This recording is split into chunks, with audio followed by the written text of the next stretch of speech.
North Queensland, the Greg Carey Morning Show. Phone 13 13 32. Where were you 25 years ago today? I don't know. I don't know about you, but I'm flat out remembering where I was last week.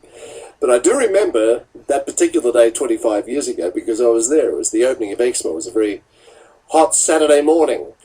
Without doubt, one of the most significant days in the history of our state. I know you like to call your state the Sunshine State, but I prefer to think of it by its original name, Queensland.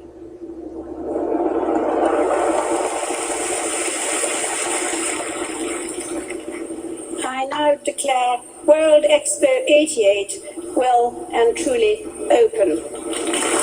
Yes, and open it was, and a triumph it was too. Without doubt, as I said, one of the most important days in the history of our state. Not just the day itself, but what came after it. 6 months of joyous celebration, people having a wonderful time, looking at exhibits from other parts of the world, just wandering around, meeting, greeting, enjoying the company of people from many other parts of the world. The German food hall, the chicken dance, the New Zealand pavilion, for which there are still lines queued at South Bank trying to get in, even though it's been long dismantled. They're still there waiting to get in.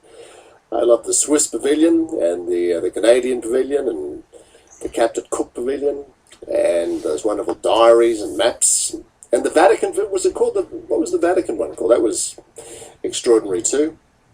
Was that only short term when the Pope was here? I forget that part of it, but I do remember seeing some of what was on display. In fact, one of the enduring memories is one of the queues. You might have your own enduring memories. I'd be keen to hear them this morning. 13 13 32. But I think queues would be chief amongst it for many. Normally we don't like queues very much, but we handled them very well. In fact, we became masters of queues, I think. We spoke to the people around us even, and happily waited our turn. The danger with the queues became the reverse of what it is now. Now we avoid queues. At Expo, if you happen to stop just to do up your shoelaces, chances were somebody would form a queue behind you, having no idea what the queue was for, but hey, it's a queue. But they neither knew nor cared what it was for or where it was going, if it was going anywhere.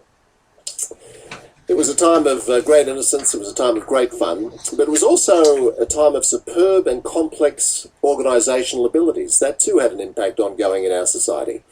We became a more open society, happier to meet and even embrace difference in food, in culture. People were more keen to visit the places they had sampled at Expo. Might have been you did that. Visited one of the expos, Canada, or one of the others, and decided to go there, influenced by what you've seen. And then, of course, after Expo came the redevelopment of South Bank. I don't know if you remember the debate about all of that. There were a lot of people who wanted to go back to what it had originally been. I thought that was a crazy idea. Then we saw these wonderful plans for the redevelopment and what it might mean for that, what had been, frankly, pretty ordinary part of our city. It has become since a model for many other places, including Melbourne and London and several major cities in the United States. A triumph at every level, and all those listening know who were there at the time will have specific memories, great memories. You might like to share them. Favourite memories, people met, lives changed, how it changed the city. And if you do have a particular memory, one that stays with you for one reason or other, give us a ring, 13 13 32. I do remember being at the opening, and I wondered why Sir Joe wasn't on stage. I thought that was unfair. It was a very turbulent political time, of course. He, after all, was the only state premier then Prime Minister Bob Hawke could convince to take on Expo. I think he'd rung, was Nick Greiner in charge of Victoria at the time, and maybe John Cain if he was in charge of Victoria, and Greiner of New South Wales. They didn't want to know about it. It was all too hard, didn't need to know about it. So Joe said yes, then he asked somebody else, what's Expo? At least that's the story.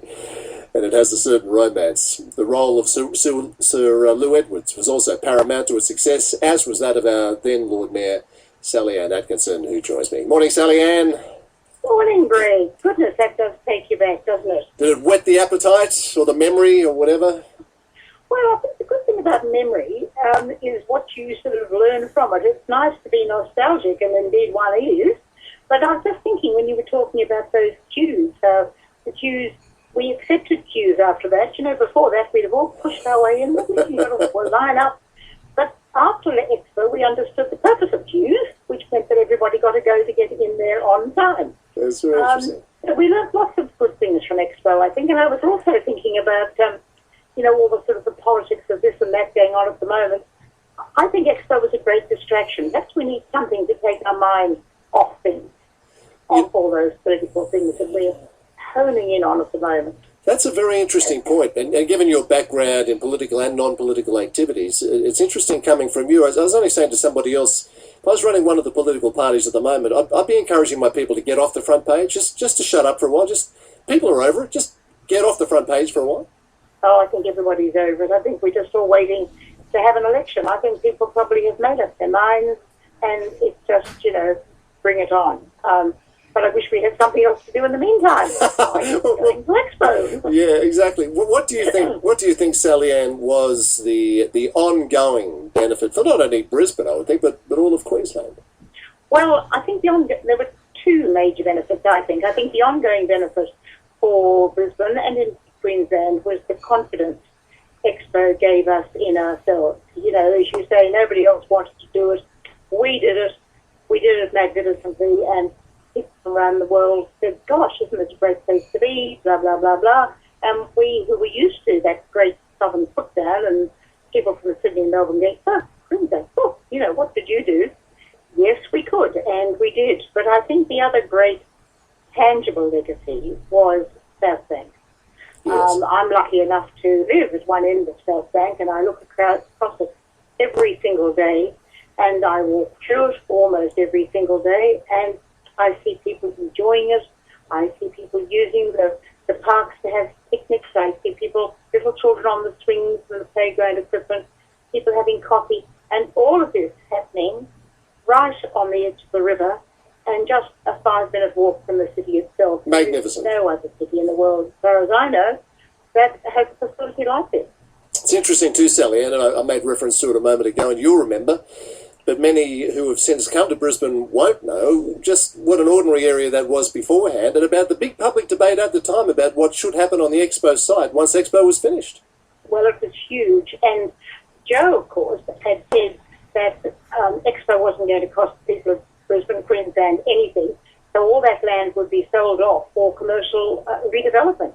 And that was where we as a council really dug our toes in our heels, whatever you begin, and said no, because what we would have had there would have been a rival commercial area like North Sydney and Sydney. Yes. And, and also then the people of Brisbane, of course, got behind us and said, well, we've had such a wonderful time here. I don't think before Expo people really understood what that was going to be like, what it meant to have an open space like this that people could actually come to and enjoy any time of the day or night or any day of the week. So when we said no, we don't want that sold off for commercial development. We don't want high-rise buildings there. We don't want that just to be another office area. We had a lot of support for doing that. And then, of course, there was all the debate about what kind of parkland it was going to be. Yes. The swimming pool, which, of course, is now so successful.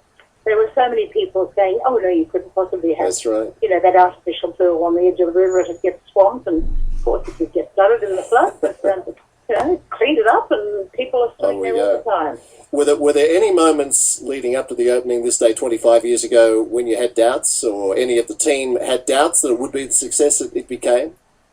I don't think we had doubts. I don't think we ever really thought that it would be a success of the magnitude it is. And, of course, there was lots of sort of, carrying on and little irritations and squabbles and whatever, on the way through, as you can imagine. The council was responsible for all the planning of post-Expo. I suppose my great concern, because I'd been to Vancouver a few years before, and they had made no plans before Expo about what was going to happen afterwards. And I came back and said, we've really got to start thinking about what we're going to do after Expo. And that was way back in sort of 86, 87. And so that was a sort of a major thing, making people sort of focus their brains, focus their minds, focus their imagination on what we could do with that site. Because that could have been disastrous, Sallyanne, couldn't it? And that was one of the reasons, obviously, why so many of the Olympic sites went broke after they held the Olympic Games. They didn't know what to do with the site afterwards. Absolutely. And that was something that I was pushing for. And people would say, no, look, we're worrying about planning for Expo now. Let's not think about it afterwards. Yeah. But I knew from what I'd seen elsewhere, and as you say, with all those Olympic sites, it's really important in any big public space, public event like that has a single use at the time, you have to think about what it's going to be like 10 years afterwards, and now 25 years afterwards. I can't think of a better legacy from Expo. Well done for your part in all of that. And isn't it lovely? It's a lovely irony in a sense that all these years later you're actually living on the site of the redeveloped South Bank. That's lovely. Living the dream, as they say. Living the dream. Living the dream. I remember you gave a lovely speech that day too. Not all the speeches were terrific, but I remember yours was excellent. 25 years, Sallyanne.